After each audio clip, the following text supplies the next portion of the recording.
Hello everyone, welcome to my YouTube channel. So बच्चों, आज हम क्लास 8 की साइंस सब्जेक्ट की वर्कशीट नंबर 10 करने वाले हैं, जो कि आपकी 19 अगस्त की वर्कशीट है।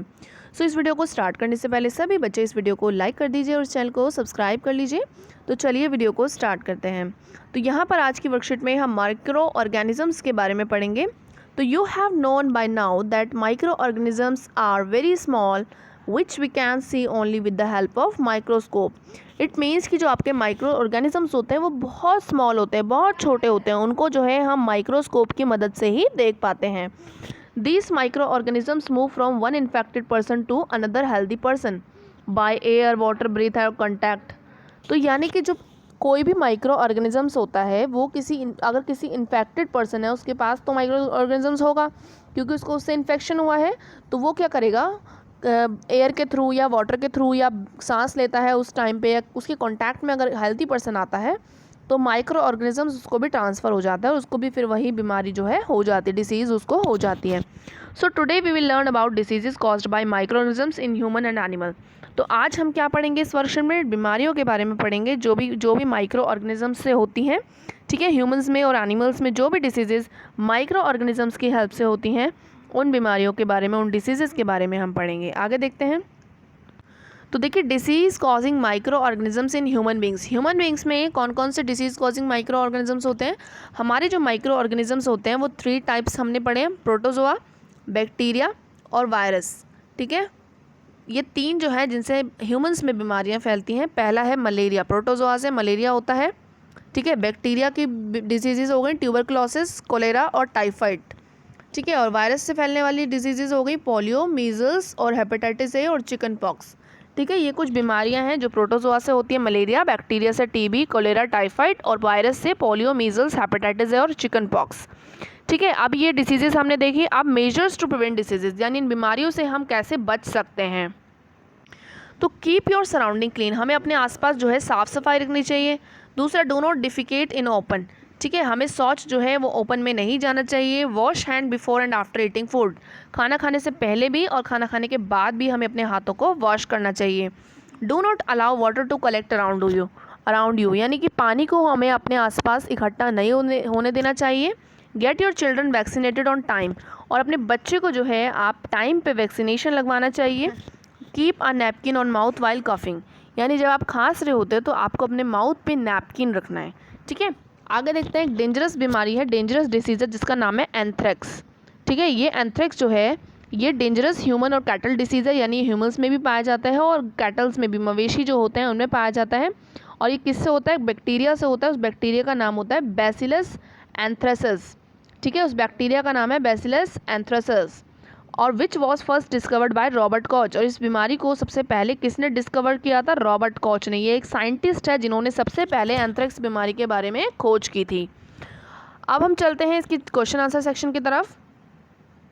तो फर्स्ट क्वेश्चन में आपको मैच द फॉलोइंग बोला गया है, यानी कि आपको मैचअप्स करने हैं। तो यहाँ पर देखो, हम मैचअप्स करेंगे। तो सबसे पहले आपको देखना है बैक्टीरिया। बैक्टीरिया जो होता है उससे कौन सी बीमारी होती है? कोलेरा होती है, तो इसको आप कोलेरा से मिलाएंगे। ठीक है, लैक्टोबैसिलस का क्या काम है? लैक्टोबैसिलस जो है आपका सेटिंग ऑफ कर्ड, यानी दही जमने में मदद करता है। अगला देखो, ईस्ट। ईस्ट का क्या काम है? ईस्ट जो है वो आपका ब्रेड बनाने में यूज़ होता है, आपने पिछली वर्कशीट में पढ़ा है। प्रोटोजोन जो होता है उससे मलेरिया होता है। प्रोटोजोन जो होता है मलेरिया मच्छर में होता है, तो जो उससे कॉजिंग मलेरिया। वायरस हो जाएगा, वायरस से चिकन पॉक्स होता है, तो कॉजिंग चिकन पॉक्स। ठीक है, इस तरीके से आपको ये मैचअप कर लेने हैं। आगे बढ़ते हैं क्वेश्चन नंबर 2 की तरफ।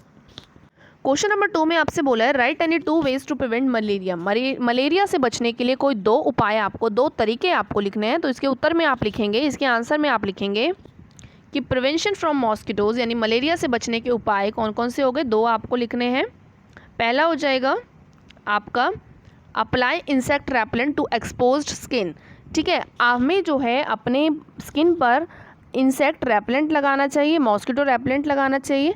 ठीक है, दूसरा, wear long sleeved clothing and long pant if you are outdoor at night. अगर रात में आप बाहर जाते हो, दिन में भी अगर आप बाहर जाते हो, तो उस टाइम पे आपको जो है फुल स्लीव के कपड़े पहनने हैं, जिससे आपको मच्छर ना काटे। तो ये आपके आंसर नंबर 2 का जो क्वेश्चन नंबर 2 है उसका आंसर ये हो जाएगा। आपका आंसर नंबर 2 में आपको ये लिख लेना है। आगे बढ़ते हैं क्वेश्चन नंबर 3 की तरफ। अगला देखिए प्रश्न नंबर 3 यानी क्वेश्चन नंबर 3, जिसमें आपको बोला name any 3 diseases spread by bacteria and viruses in human. यानी ह्यूमंस में 3 डिसीजेज आपको लिखनी है बैक्टीरिया से होने वाली और 3 डिसीज आपको लिखनी है वायरस से होने वाली। तो इसमें आप लिखेंगे, तो आंसर नंबर 3 में ये सारा आप लिखेंगे, यानी कि 3 diseases spread by bacteria. Bacteria से होने वाली 3 डिसीजेज कौन कौन सी पढ़ी हमने? ट्यूबरक्लोसिस, कोलेरा और टाइफाइड। और 3 diseases spread by virus, virus से फैलने वाली 3 बीमारी हमने कौन सी पढ़ी है? पोलियो, चिकन पॉक्स और मीजल्स। ठीक है, ये 3 डिसीजेज जो है हमने बैक्टीरिया की और वायरस की लिख लेनी है आंसर नंबर 3 में। आगे बढ़ते हैं क्वेश्चन नंबर 4 की तरफ। आगे बढ़ते हैं क्वेश्चन नंबर 4, जिसमें आपको बोला है name a disease that is found both in human and animal. अभी हमने पढ़ा एक डिसीज़ का नाम बताना है जो दोनों में ही पाई जाती है, ह्यूमंस में भी और एनिमल्स में भी। अभी हमने पढ़ा तो एंथ्रेक्स जो होती है डिसीज़ वो ह्यूमंस और एनिमल्स दोनों में पाई जाती है, तो इसमें आप लिख लेंगे एंथ्रेक्स। आगे देखिए क्वेश्चन नंबर 5, जिसमें आपको बोला गया है whole world is suffering from a pandemic nowadays, name the pandemic and the micro organisms by which it is spread and mention some ways to prevent it. यानी कि इस टाइम पे हमारा जो पूरा वर्ल्ड है वो एक पैंडेमिक से गुजर रहा है, एक पैंडेमिक से सफ़र कर रहा है। ठीक है, उस पैंडेमिक का नाम बताना है, तो वो पैंडेमिक यानी महामारी कौन सी है? कोरोना महामारी। ठीक है, कोरोना पैंडेमिक है। और माइक्रो ऑर्गेनिजम्स कौन सा है जिससे ये फैलता है? कोविड-19। ठीक है, कुछ तरीके आपको बताने हैं इससे बचने के। तो क्वेश्चन नंबर 5 के आंसर में आप लिखेंगे, तो आंसर नंबर 5 में आपको ये लिखना है कि पैंडेमिक है आपका कोरोना पैंडेमिक और माइक्रो ऑर्गेनिजम्स है आपका कोविड-19 वायरस। ठीक है, और ये कुछ सम वेज है टू प्रिवेंट कोविड-19, यानी कोविड-19 से बचने के कुछ उपाय हैं। तो प्रिवेंटिव मेजर इंक्लूड फिजिकल और social distancing, quarantining, ventilation of indoor spaces, covering coughs and sneezes, hand washing and keeping unwashed hand away from the face and the use of face mask और covering has been recommended. यानी कि आपको क्या करना है? Physical distance करना है लोगों से। ठीक है, क्वारंटीन करना है। ठीक है, वेंटिलेशन करना है। ठीक है, इंडोर स्पेसेस अगर आपको वेंटिलेशन देना है घर में, आपको खांसी जुकाम होता है तो आपको क्या करना है? फेस को कवर करके रखना है, अपने हाथ धोने हैं। ठीक है, और अपने अनवॉश्ड हेड जो अगर आपके गंदे हाथ है उसको अपने फेस पे नहीं लगाना है, फेस मास्क का यूज़ करना है। ठीक है, तो ये आपको आंसर नंबर 5 में लिख लेना है।